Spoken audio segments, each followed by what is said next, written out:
This time, I will get my divorce. Mr. Chapter 14. In the office, Toby tapped his index finger rhythmically on his desk. He seemed to be waiting for something. After another 5 minutes or so, Tom came back. Sir, although there were some obstacles, I found it in the end. Toby's eyelids slowly raised upon hearing Tom's words. What obstacles? The surveillance on Yellow Brick Road has long been taped over, and it wasn't easy to find a surveillance video from 6 years ago. But a computer repair guy came and told me that he had it. He said that the car accident 6 years ago was very serious. So he saved the file and came to give it to me when he knew I was looking for the video. After Tom finished speaking, he looked at Toby carefully. Miss Gray's car in the video was indeed hit by another blue car. Would you like to watch it? Sonia drove a blue Audi back then. No. Toby was indifferent. And he continued to order Tom. Give it to me. And then tell that person to not go out and talk nonsense. Understood. Tom had been with Toby for many years, so he naturally knew what he meant whenever he said something. Obviously, Toby did not intend to make this a matter public, nor did he want his former wife to go to jail for this. Toby stared at the pen in his hand, lost in thought. After a while, he picked up his coat and returned to the Fuller's mansion. As soon as he arrived in the hall, he heard cheers and laughter coming from inside.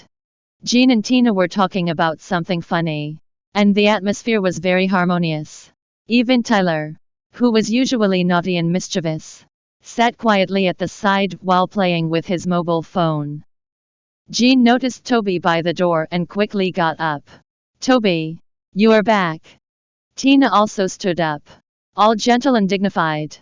Toby nodded and handed the coat to the servant. What are you laughing so cheerfully about? Tina glanced at Jean, pursed her lips, and smiled. Aunt Jean was telling me about the stories when you were a kid. They sounded very interesting, so I couldn't help but laugh. Jean pretended to be angry. Tina, what Aunt Jean? You are my future daughter-in-law, so you should call me Mom from now on. Tina flushed and looked at Toby shyly. It's still too early for that. We're all a family. So don't you be shy. Am I right? Toby. Jean deliberately teased the two of them. Even Tyler, who was on the side, interjected at the same time. It seems I can't be calling her Tina anymore. I have to call her my sister-in-law instead. Hearing that, Tina's face turned even redder. Toby sighed. Mom, stop teasing Tina.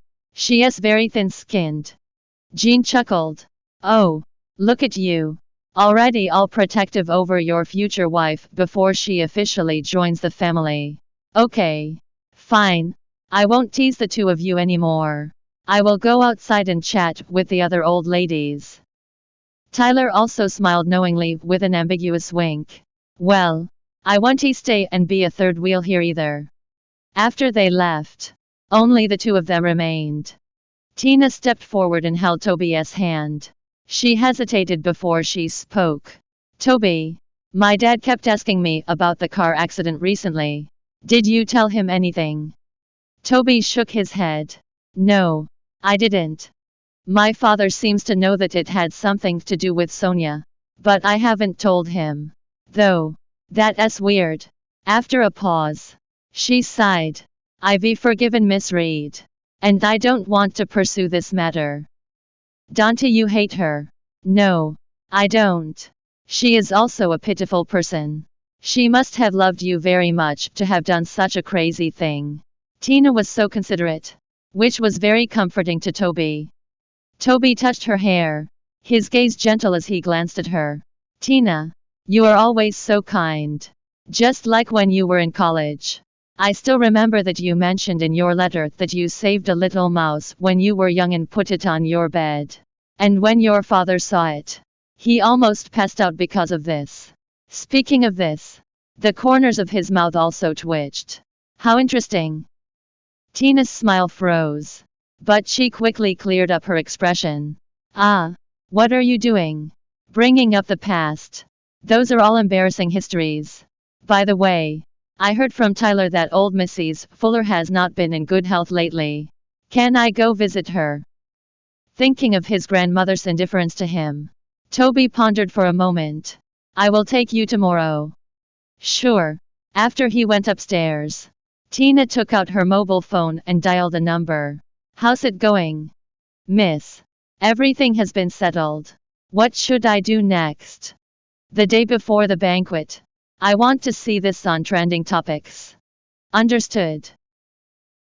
Thanks for listening to the Bravonovel audiobook. Welcome to download the Bravonovel app. Read the novel this time. I will get my divorce. Mr. Online and get the latest updates.